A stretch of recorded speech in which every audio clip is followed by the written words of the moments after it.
We all need a drink after that discussion. Yeah. Very good. But yeah, so why don't you talk about the inspiration from this one, ingredient bases and what have you? Oh, for sure. So this was originally a drink from a place a nightclub we opened in LA called Honeycut. Yep, good old Honeycut. It was the weird bar that could, and it did for a little bit. It was fun. But this was it was a high volume bar, and we had to build things quickly, but we also wanted to provide drinks that were low in alcohol content while still being complex. Nightclubs tend to get out of control quite quickly, and having drinks like this that were both refreshing and complex, and wouldn't kind of kick you on your butt, was really important to us. And the inclusion of powerful ingredients like a small teaspoon of cachaça, just to bring like some kind of funk and complexity, was a kind of early moment of realizing the power of ingredients like that. And at that point, I don't think we had Avua, did we, Pete? It's too early. I like how I left this in, by the way. That's pretty. I know you didn't copy edit my little note to you. Nice work. Yeah. Hey, can't be perfect every time. Yep. So everyone knows he did not send me a bottle of Avua cachaça, but I had an old bottle, and this is so old it still says Brazilian rum. Do you know this brand? Oh wow, yeah, I do know that brand. Yeah. That's fun. It got cracked open for the first time. So this is just a spritz, as I usually like to do, just build them in the glass. So a little teaspoon of cachaça. We've got a dash of Angostura bitters. My dasher, for some reason, 2 feels more equivalent. Some of them are 3. You never know. Let's see. What else is in this? Because I don't make drinks very often. Just kidding. That's not true. Half ounce of fresh lime juice. 3/4 ounce of pineapple gum syrup. You can honestly it's essentially equal measures of fresh pineapple juice and sugar with a little bit of gum arabic. But if you just blend the pineapple and sugar and let it sit for a little bit, that'll totally work. The gum will have a little bit more body to it, and to make it, you need an immersion circulator, so it's a little bit of a pain in the butt.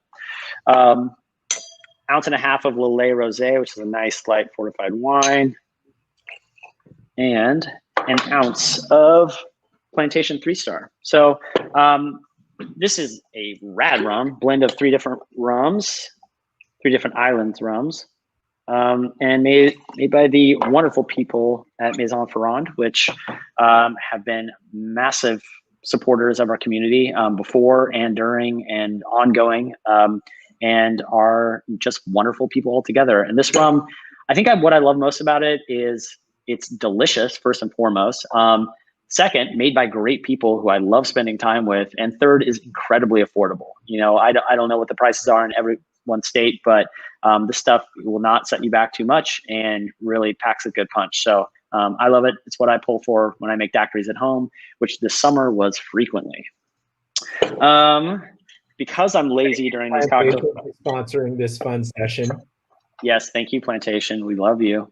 Also, this feels like the bar of the future right here. Like you sitting at a table, just kind of doing this. This is bars day. I'm pretty lazy. And you've probably done a lot of these cocktail demos where people are like shaking on camera. You never look great. You kind of look like a jackass all the time. So I'm definitely trying to avoid that right now. And again, I'm lazy. Yeah. And I have a lot of emails to answer after this, so I can't, drink a ton. Well, it's a little bit of soda water.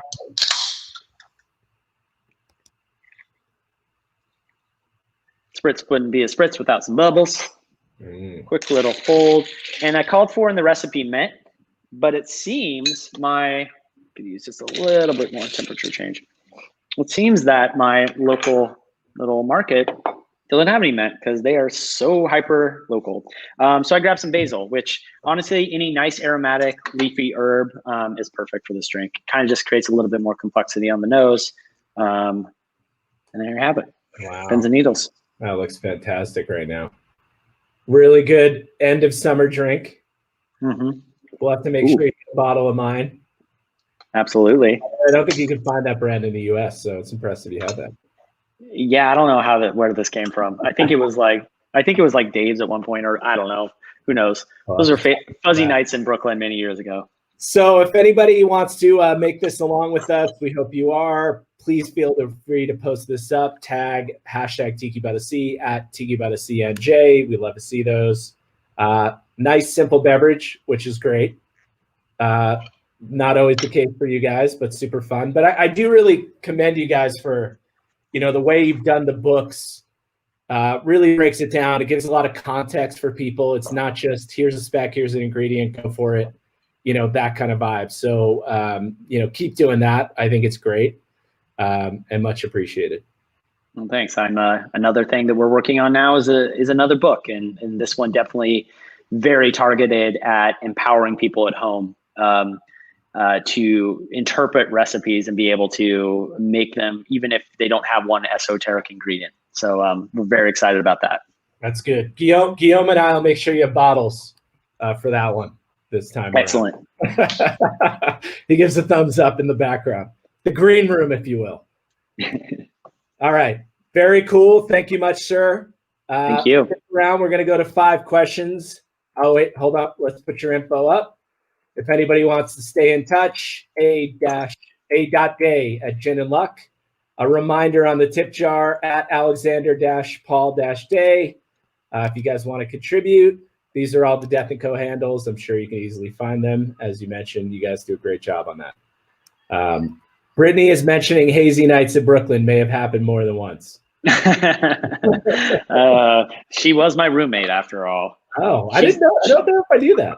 Yeah, there was a period when I had a room in an apartment with Brittany and Jillian, as well as Brandon, who owns Attaboy in Nashville. And I was mostly living in LA, but would be with them quite a bit. We were all kind of adults at that period, sort of. Very good. Good to hear it. Good to hear it. All right, let's move on. We're going to put you to the side for one moment.